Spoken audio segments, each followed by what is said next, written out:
అందుకు నా ధన్యవాదాలు తెలియజేసుకుంటున్నాను. అలాగే మే 13వ తారీఖు నాడు జరగబోయే లోక్సభ ఎన్నికలలోకి వరంగల్ లోక్సభ అభ్యర్థిగా కాంగ్రెస్ తరఫున నన్ను అభ్యర్థిగా ప్రకటించినందుకు కూడా మనస్ఫూర్తిగా నా ధన్యవాదాలు తెలియజేసుకుంటున్నాను. అయితే ఈ అవకాశాన్ని నేను సద్వినియోగం చేసుకొని మా నాన్నగారిలాగే ఒక మచ్చలేని నాయకురాలిగా మరియు అభివృద్ధి ప్రధాన వరంగల్ని నిలిపే దిశగా నేను పనిచేస్తానని నేను తెలియజేసుకుంటున్నాను. మన ఇక్కడ లోకల్లో ఉన్న మంత్రులు కానీ ఎమ్మెల్యేలు కానీ పార్టీ కార్యకర్తలు మరియు ప్రజలందరూ కూడా నన్ను నిండు మనసుతో ఆశీర్వదించి వారి సహకారం అందజేసి నా విజయానికి కృషి చేయాలని మనస్ఫూర్తిగా కోరుకుంటున్నాను. Thank you.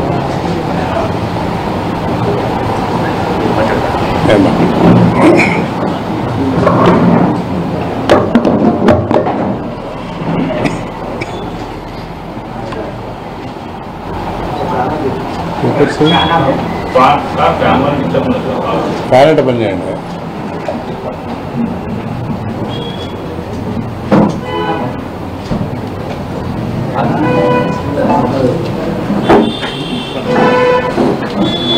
అయిన కాడికి మనయా ఓకే. మీడియా మిత్రులందరికీ నా నమస్కారాలు.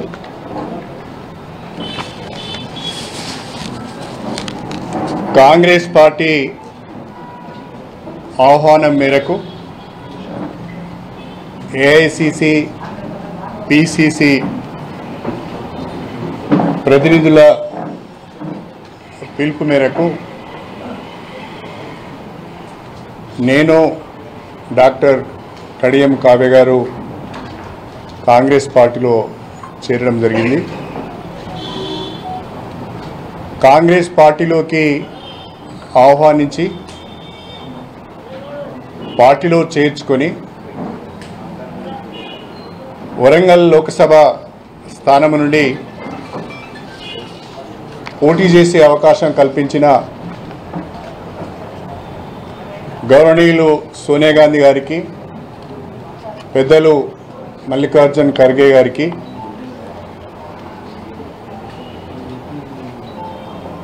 రాహుల్ గాంధీ గారికి, మన రాష్ట్ర ముఖ్యమంత్రి పిసిసి అధ్యక్షులు రేవంత్ రెడ్డి గారికి, party general secretary Deepa Das Munshi గారికి, ఏఐసిసి ప్రతినిధులకు, పిసిసి ప్రతినిధులకు అందరికీ కూడా హృదయపూర్వకమైన కృతజ్ఞతలు తెలియజేసుకుంటున్నాను. మా పైన నమ్మకం ఉంచి అవకాశం కల్పించినందుకు ధన్యవాదాలు తెలుపుకుంటూ, నమ్మకాన్ని వమ్ము చేయకుండా కాంగ్రెస్ పార్టీ బలోపేతానికి, ప్రజా సమస్యల పరిష్కారానికి, ఉమ్మడి వరంగల్ జిల్లా అభివృద్ధికి మాకొచ్చిన ఈ అవకాశాన్ని తప్పకుండా ఉపయోగించుకుంటామని చెప్పి తెలియజేస్తున్నాను. ప్రధానంగా కాంగ్రెస్ పార్టీలో చేరటానికి అనేక కారణాలు ఉన్నాయి. అందులో ప్రధానమైనది గత 10 సంవత్సరాలుగా కేంద్రంలో నరేంద్ర మోడీ ప్రభుత్వం ప్రజాస్వామ్య వ్యవస్థలన్నింటినీ కూడా నాశనం చేస్తున్నది. రాజ్యాంగ వ్యవస్థలన్నింటినీ కూడా గుప్పిట్లో పెట్టుకొని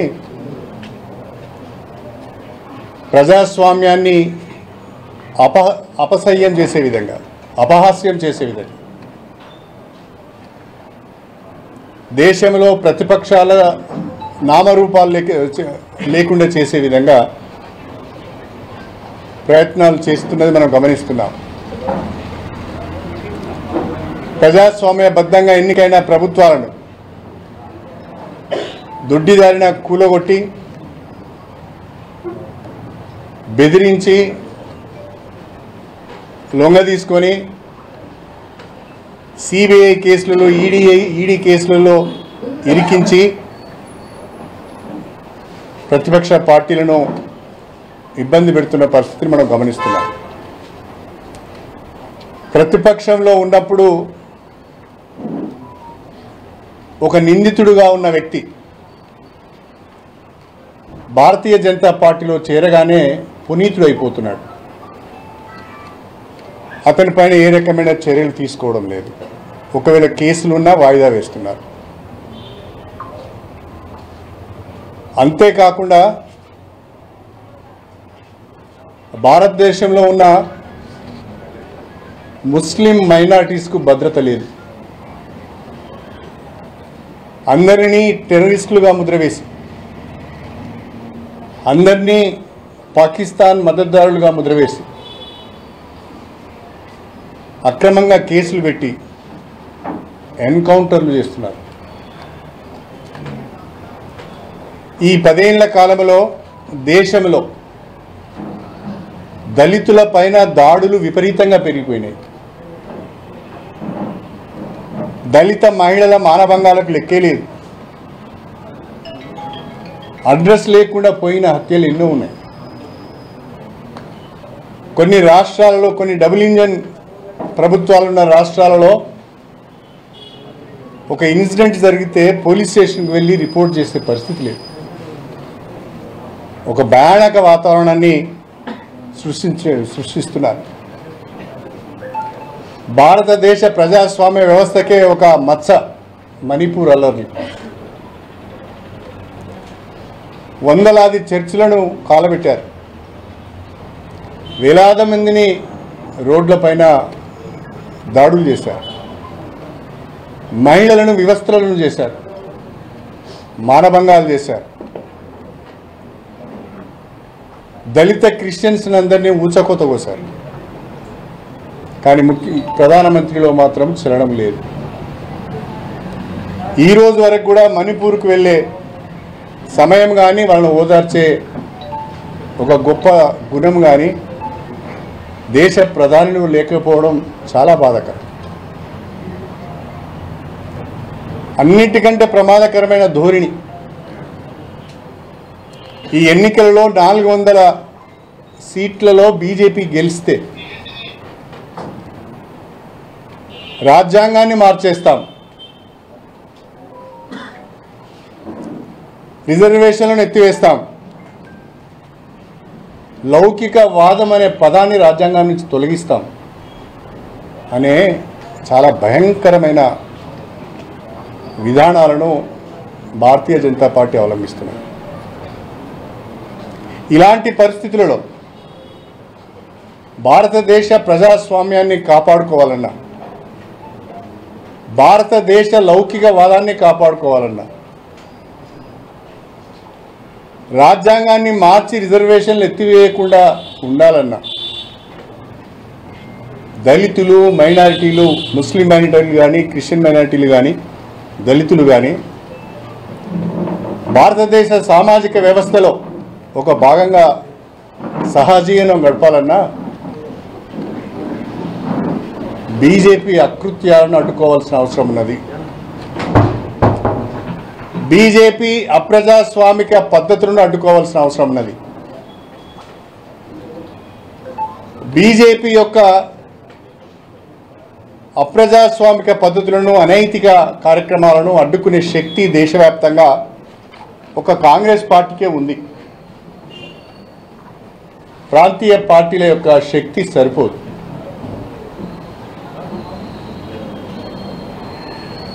ఒక అంబేద్కర్ వాదిగా, దళితుల పక్షపాతిగా, రిజర్వేషన్లు మరికొన్ని దశాబ్దాల పాటు కొనసాగాలని ఆకాంక్షించే వ్యక్తిగా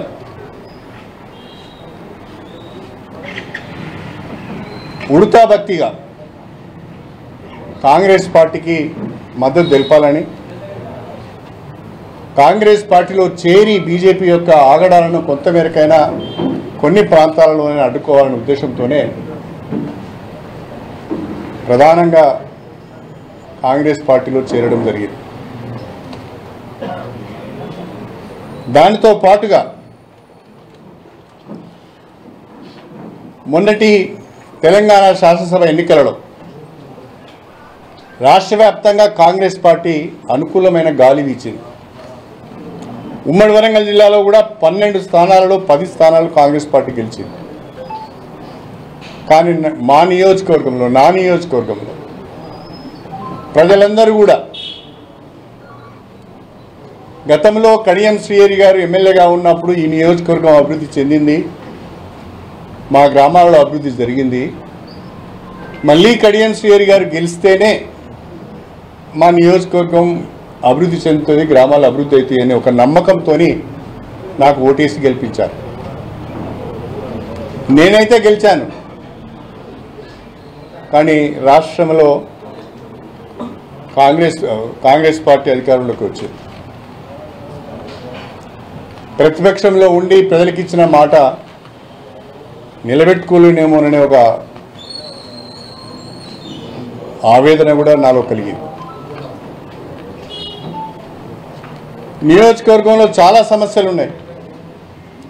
దేవాదుల ప్రాజెక్టు ఉంది, కానీ కాలువలలో నీళ్లు పారడం లేదు. కాలువలలో అన్ని తుప్పలు, ఇసుక పేరుకుపోయి ఉన్నాయి తప్ప వాటిని బాగు చేసిన పాపాన పోలేదు. దేవాదుల ప్రాజెక్టుతో పాటు ప్రతి ఎకరానికి గణపురం నియోజకవర్గంలో సాగునీరు అందించడంతో పాటుగా నియోజకవర్గాన్ని అభివృద్ధి చేసుకోవాలి, రాష్ట్ర ప్రభుత్వం యొక్క సహకారం తీసుకోవాలి అని ఆలోచించి కాంగ్రెస్ పార్టీలోకి రావడం జరిగింది. మా నియోజకవర్గంలో 100 బెడ్ హాస్పిటల్ లేదు. మా నియోజకవర్గంలో చిల్పూరు, వేలేరు కొత్త మండలాలు అయినాయి, భవన సముదాయాలు లేవు. గన్పూరు రెవెన్యూ డివిజన్ కేంద్రమైంది, భవన సముదాయాలు లేవు. ఒక డిగ్రీ కాలేజీ లేదు. గన్పూర్ను మున్సిపాలిటీ చేసుకోవాల్సిన అవసరం ఉన్నది. గ్రామాలలో రోడ్లను వేసుకోవాల్సిన అవసరం ఉన్నది. సాగునీటి, త్రాగునీటి సమస్యను పరిష్కరించుకోవాల్సిన అవసరం ఉన్నది. ఇవన్నీ జరగాలి అంటే అధికార పార్టీలోకి వెళ్ళని పరిస్థితి వచ్చింది. ఈ రెండు, ఒకటి నియోజకవర్గ ప్రజలు, నియోజకవర్గ సమస్యలు, భారతీయ జనతా పార్టీ యొక్క దళిత వ్యతిరేక ధోరణి, తెలంగాణ వ్యతిరేక ధోరణి పార్టీలో చేరటానికి కారణమైనవి అని చెప్పి నేను ఈ సందర్భంగా తెలియజేస్తున్నాను. భారత రాష్ట్ర సమితిని వదలడం కొంత బాధగానే ఉంది. కేసీఆర్ గారి పట్ల నాకు గౌరవం కూడా ఉంది. భారత రాష్ట్ర సమితి అవకాశాలు ఇచ్చింది. ఆ అవకాశాలు నాకు తెలిసిన కాడికి నేను సద్వినియోగం చేసుకున్నాను తప్ప దుర్వినియోగం చేసుకోలేదు. ప్రత్యేకంగా కేసీఆర్ గారి పైన నేను ఏ రకమైన విమర్శలు చేయదలుచుకోలేదు. కాకపోతే చాలామంది పార్టీలు మారుతున్నారు. అనేక వాళ్ళు చెప్పే కారణాలు, నేను చెప్పే కారణాలు కొందరికి నచ్చవచ్చు, నచ్చకపోవచ్చు. చాలామంది పార్టీలు మారుతున్నారు.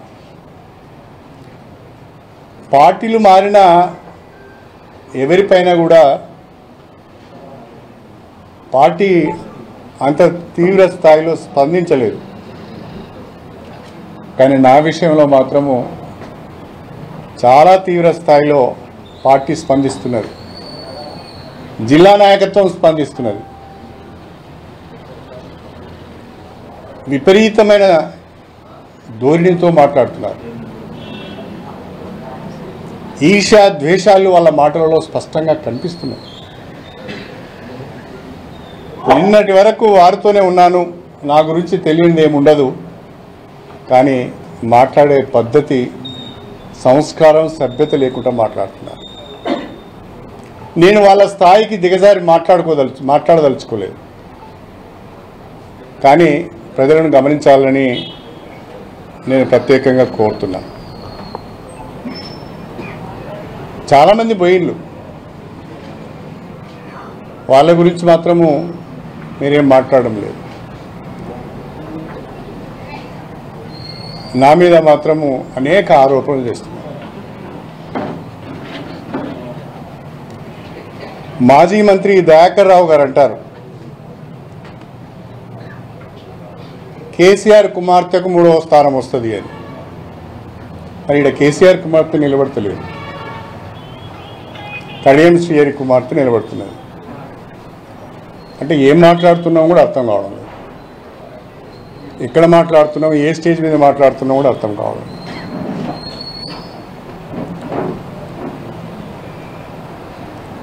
దయాకర్ రావు గారు ఒకటి గుర్తుపెట్టుకోవాలి, మీరు మాట్లాడిన భాష నేను మాట్లాడను, కానీ 100 కోట్ల రూపాయలు ఖర్చు పెట్టి పాలకుర్తి నియోజకవర్గంలో పనులు చేస్తే నీ మనమరాలి వయస్సున్న అమ్మాయి చేతిలో చావు దెబ్బ తిన్నావు, సిగ్గనిపిస్తలేదా? ఈ అహంకారం మాటలు, ఈ బల్పు మాటలే కదా ఇంత దూరం తీసుకొచ్చినాయి. ఇంకా తగ్గించుకోకపోతే ఎట్లా? తగ్గించుకోవాలి. ఎందుకు నేను ఓడిపోయానని సమీక్ష చేసుకోవాలి. వాళ్ళకి ఇంకో కోపం కూడా ఉంది నా మీద, నీ మేమందరం ఓడిపోయిన వాడు ఒక్కడు గెలిచిండు అనేది కూడా ఉంది. వాడు కూడా ఓడిపోతే బాగుండని ఉన్నది. ఇక పల్లా రాజేశ్వరరెడ్డి నిప్పు దొక్కిన కోతి కంటే అధ్వానంగా ఎగురుతాడు, ఎందుకో నాకు అర్థం కాలేదు. భాష అయితే దారుణంగా ఉన్నది. నేను అవినీతికి పాల్పడ్డానని, నేను దోపిడీ చేశానని చాలా మాటలు మాట్లాడుతున్నాను. ఇలా కేసీఆర్ గారు భారత రాష్ట్ర సమితి ఈ స్థితికి రావటానికి, ఈ దుస్థితికి రావటానికి కారణం పల్లా రాజేశ్వరరెడ్డి లాంటి చీడ పురుగులు చేరి నాశనం చేశారు. తెల్లారు లేస్తే పక్కన ఉండి చెప్పుడు మాటలు, లేనిపోని మాటలు చెప్పి పార్టీని భ్రష్టు పట్టించారు. నేను అడుగుతున్నా పల్లా రాజేశ్వరరెడ్డి గారు, నా చరిత్ర అంతా బయట పెడతా అన్నాడు, నా దోపిడీ అంతా బయట పెడతా అన్నాడు. రాజేశ్వరరెడ్డి గారు అది ఎన్నికలకు ముందు చేస్తే మీకు ఉపయోగపడుతుంది. నేను ఎక్కడ తప్పు చేశాను, ఎక్కడ దోపిడీ చేశాను, ఎక్కడ భూ కబ్జాలు చేశాను, ఎవరి దగ్గర డబ్బులు తీసుకున్నానో మీరు ఒకసారి చెప్తే అది మీకు ఉపయోగపడుతుంది. అది చెప్పలేదనుకో, నువ్వు చేసిన ఆరోపణల పైన ఆధారాలతో బయటికి రాలేదనుకో, నీ బట్టలు తీసి జనగామ చౌరస్తాలో నిలబెట్టుడు మాత్రం ఖాయం. నీ దగ్గర ఉన్న ఆధారాలు చెప్పు, నేను అడుగుతున్నా చెప్పు, ప్రజలకు కూడా తెలియాలి. తప్పేం లేదు, నేను దొంగనా లంగనా మంచోనా అనేది ప్రజలకు కూడా తెలియాలి, చెప్పు. ఇక అక్కడ ఒక ఆయన మాట్లాడుతున్నాడు, మానకొండూరు నుంచి ఒక ఆయన, వీడికొచ్చి పండబెట్టి తొక్కుతాడట, సావుడప్పు కొడతాడట. మానకొండూరు ప్రజలు పండబెట్టి తొక్కితే